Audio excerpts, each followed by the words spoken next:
Thank you for inviting me. Um,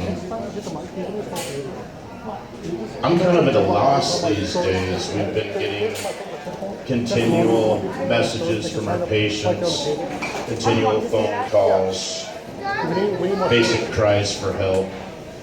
So I wanted to talk about a little bit as far as unifying the cannabis industry, the patients, the providers, legislation.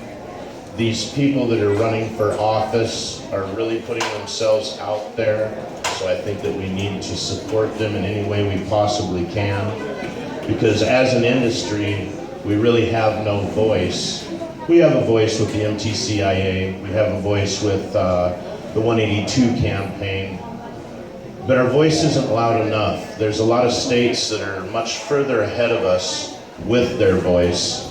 I travel around a bit and speak in other states, and it's interesting to find the different styles that they use to combat the naysayers, the reefer madness. And what they do is they use lobbyists, which takes money, and that's really the only way in our modern world that we're going to get anything done or have any kind of a voice here. We've seen that, personally I've had to abandon hundreds of patients, and it's a sickening feeling. Mark, you know exactly what the feeling is. Elizabeth, you know. Any of the other providers in here. Tammy, you know. It's heartbreaking to see these people with the conditions that they have, feeding tubes, bowel conditions where their lives have come undone again. Their families are starting to notice that they're back on the opiates. For instance, we have a 20-something-year-old young man that is a vet that was at was one of my patients, and his parents brought him in. He was VA, had all the drugs. He was 95 pounds on 180 milligrams of Oxycontin, which makes me want to fucking puke. It's ridiculous. The kid in 3 months was 0 milligrams of Oxycontin in his system daily, and full cannabis therapy had replaced what the VA had done to him. These vets, we go off and we send them away to fight our wars, fight our corporate greed, whatever reason they're out there, but our families put our children in harm's way. And for us to bring them back here and put them on pharmaceuticals, destroy their lives, destroy their families' lives, and then basically have the attitude that they're repaying them for their service. They're not repaying them. They're frickin' dragging it out. And there's those of us that want to be here so that we can change the way people's lives are lived.